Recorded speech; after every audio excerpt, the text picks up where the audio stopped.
Today's video is all about scheduler availability.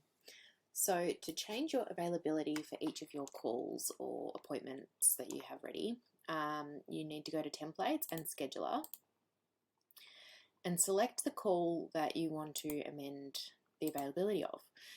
Unfortunately, you can't change all of them at the same time, so you do have to go into each of your calls that you've got available.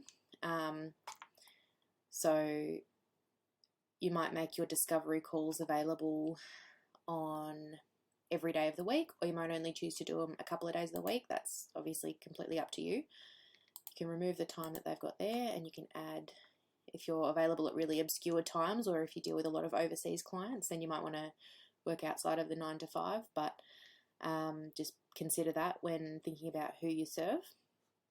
So let's say your first appointment's going to be at 8 o'clock a.m. and you want to work until 11 o'clock doing these on a Friday. But then you also want to come in at like 2 o'clock p.m.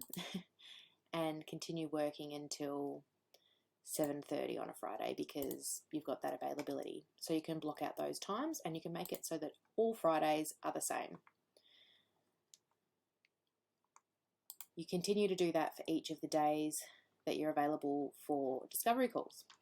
Your next appointment type, you might only want to do these on, let's say, Tuesdays and Wednesdays. So you want to remove the Thursday and go all Thursdays, and you only want to be available on Tuesdays between 10 a.m.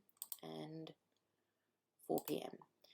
Now, you want to do that every Tuesday. Keep in mind that the appointment duration is 60 minutes. It's not going to allow someone to book in at 4 p.m. So you won't be busy until 5 o'clock. It's only going to book people until 3 p.m.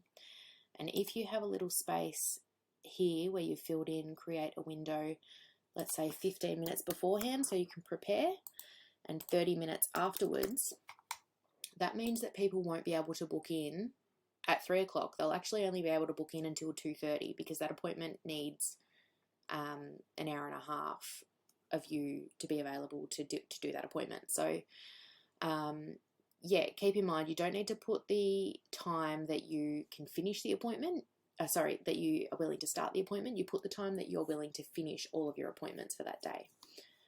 The other thing I was going to mention was, that's right, public holidays and other events. Your scheduler will not pick up public holidays and events, so make sure that you are removing those from your availability. However, if you are and you will have to synchronize to your calendar, and you do that through here, but I'll make a separate video about that.